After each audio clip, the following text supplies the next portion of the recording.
Hey everyone, welcome back to another daily recap. Today is Tuesday, and today was actually the third annual MIC bootcamp and anniversary since MIC started. It was an awesome event, and also just great job, Alex, Bao, and the whole team of moderators.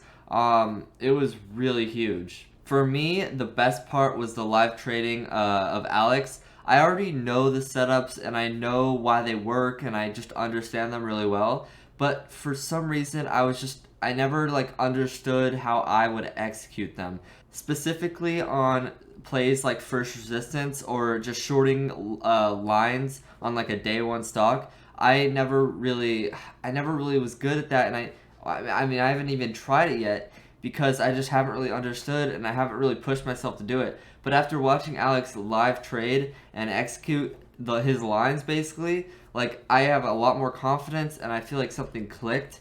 So I'm really excited these next few weeks to see how I can perform. I'm really gonna push myself to trade outer lines and first resistance.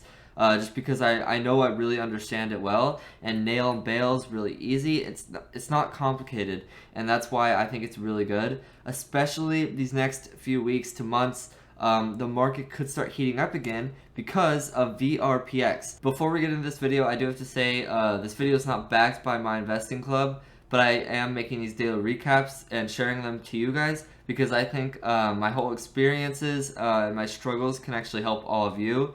And I think from now until my transition of becoming non-profitable to profitable, I think that transition can help you all just by seeing on how I overcome struggles and just how I get to become profitable. I think this is a really good process, and I'm recording it all with the daily recaps, so I hope you guys enjoy. Be sure to drop a like and subscribe if you haven't already, because it really helps these videos out. So pre-market, we are at $5. We went to 10, we went to 15, we went to 20, and Alex says that there's a good chance this plays tomorrow too. So like this has really gotten longs back into the market, and so we're gonna have some sympathies, we're gonna have some runners coming up, and the market should start heating up a lot more, which will create a lot more broken day one stock opportunities. Because in the previous market, there were like let's say a few tickers. The day one brokens aren't going to fade because there's just no other stock to take the attention. So longs are going to keep trying at that broken stock, which is going to then trap shorts. And so now, if we have the attention spread between 10 tickers, the ones that are broken are very much more likely to fade based off the lines. And so I'm really going to push myself to short the outer lines and just adapt to this market change. And yeah, I haven't really been executing first resistance or outer lines at all. So I just want to jump in and I want to risk my same amount or even less. But I just want to really start trying everything and really trying to find what setup is for me. So going over my two trades today. Yeah, I took two trades today. Pretty cool. TVTX was my first one. This is a low-hanging fruit. So we have this huge run up, day one, and then we fade. A lot of people trapped here, longs. And then market open, we are below red to green. So I'm watching this to short red to green, and then hoping it rejects it and fades or goes down to SSR, or at least my 17 support line that I have drawn. And so it never hit pre-market. And so I had the plan to scale if it did start spiking, and that's what it did. It ran up, I shorted. And then, I mean, my chart's pretty good, I think. I covered on the dip right here. And then, we kind of held up after this, which I didn't like. And also, we were passing 10 o'clock, which I find that low-hanging fruits can tend to zombie earlier. Okay, and so normally these stocks will zombie at 10:30, but I've seen a ton of low-hanging fruits just start zombieing at 10. And so I decided just to time stop out of this. So this was my final cover. I had like 45 shares total. I covered 15 here, and I covered the rest of the 30 right here. Okay, and that was awesome. Like, look at this. This stock just crazy. And I think it's because of some news that they came out with at 7:25. I don't know if that's my time zone or not, But that's a habit I need to start. I need to start looking into the news, because I think I saw someone say in After Hours in MIC that this was phase 3 news, which, if I remember right, is really not good to short, because it can either go up a lot or down a lot. And let me show you guys SESN, which I think it was phase 3, or it got FDA approval or something. But look at the what is going on. But look at this. The stock was all good. It was holding up, it was holding up, and then boom, literally dropped 88%. That is scary. Well, as a short, it's awesome. But if you were a short, it could have easily, if FDA approved, it could have easily gone, up $6, and you would have lost 100%. And so it's still risk. So I think it's like phase 3 that's really risky. I'm gonna look more into it, because I think TVTX was on some kind of phase 3 of something. I really don't know, but that's a problem. So I'm gonna look into that. But yeah, I kept my risk accordingly. Worst case scenario, my stop was at 17.95. Okay, even if I didn't time stop out, would have gotten out at 17.95 for a very small loss, because these are my entries, average around here. So overall, I think that was a fine trade. It could have very well just rejected red to green and gone all the way down to my cover points, but it didn't. Moving on to LMFA. Now, I actually traded this along with a ton of other people in MIC. I was watching Alex. This is the stock that Alex and Bao and everyone else traded on the live stream, and so I was really watching this all day. Pre-market, we had this nice, double top, and then, it kind of faded down. It confirmed that it was a broken day one.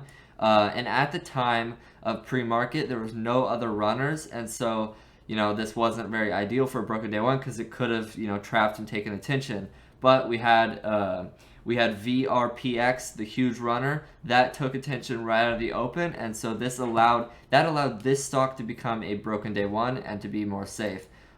This still could have trapped, and I did have orders at it. I had orders out the entire time for 577, which was an outer line out here at the 580 line, but they never hit, of course. And I did also have an order out for 555, but I canceled those for some reason. I don't know why, but I probably should have kept it out, because I would have completely top ticked it right here. Right, it would have stuffed right there. So that's the beauty of like lines and just shorting, going line to line. That's my new. I'm just gonna in my brain have short top of range, cover bottom of the range, line to line. It's that simple, really. Stop out right above the range, because you don't want it to go out of the range. So you have a range in mind. Short the top of the range. If it breaks out of the range, get out. If it goes down to the bottom of the range, good, cover. That's the really simple part of it. So my trade on this was specifically a pop to VWAP. Okay, I kind of followed Alex and Bao on this one, but I don't know. Like just trading it with them, it kind of like forced me to trade like Alex and think like Alex, and so I really think this contributed to the clicking in my brain of like, oh, okay, this is how Alex plays it. This is kind of what Alex does. And so, I had a good cover at 528, which was my first cover, and my second cover for all out was 523, but I was not patient for that. I got scared it was gonna go crazy, but in reality, I should have, I had my risk at like 550. I should have just been patient for my cover, but I wasn't. Yeah, it's a really trappy stock. I don't blame myself for stopping out. But yeah, in the future, I need to be patient, because a lot of the time I think it will hit my line, and worst case scenario, I get stopped out for a small, tiny loss because I adjusted my risk right above the new resistance. Originally, I was looking to scale, I was looking to scale 36, 42, I think it was like 47, 57 with a stop at like 565 or something like that. But once we add this resistance, I can lower my risk. I can slam on size right here even, and then cover 528, or 523, and that's it. So these were my two trades. I think today was a huge day for me. Really awesome. I'm really excited for from now until the end of 2021, I'm really excited to see how much I can grow as a trader. And it would just be so awesome if I could really find what fits me in the market. I know I'm close. I know I'm close. I'm just going to try everything and see what I understand most. So far, the death candle confirmations, I really, really like them still. Not in this market, okay? Maybe with the market heating up now, they'll start working again. And if they do, I am going to be all over them. I'm going to be killing it, I think. I really have that process down, even when losing. The good thing is that for the past month, I've been losing on confirmation setups. But that's a good thing because now, with only like $10 risk, I've learned for the past month on how to best manage my risk with death candles. So now I know once they get good again, I'm gonna have optimal risk management, and I'm gonna be able to practice on my reward side. So I've got my risk side down. I know how to risk on death candles and sub candles and stuff. But now on the hot market, I get to maximize my covers. I get to get the whole meat of the move. I get to practice that side of it. So really, as long as you're following a process, even if you're losing, it's really beneficial because I've really fine-tuned my stop, and I didn't think about that till now. So that's really cool. But yeah, my plans for the next week or two are just to try outer lines, resistance points. And low-hanging fruit, I'm still going to be watching them. I'm going to go for the ones with the most meat and the ones that really seem most ideal for me, and I'll go for those too. So yeah, I mean, with all that said, be sure to like and subscribe if you did learn something from this or you're enjoying these recaps. And thank you for the people that just come back and watch all of these. I really appreciate it, and I do hope they're like interesting or you like seeing my point of view as a trader. But yeah. With all that said, I will see you guys in the next one. Peace.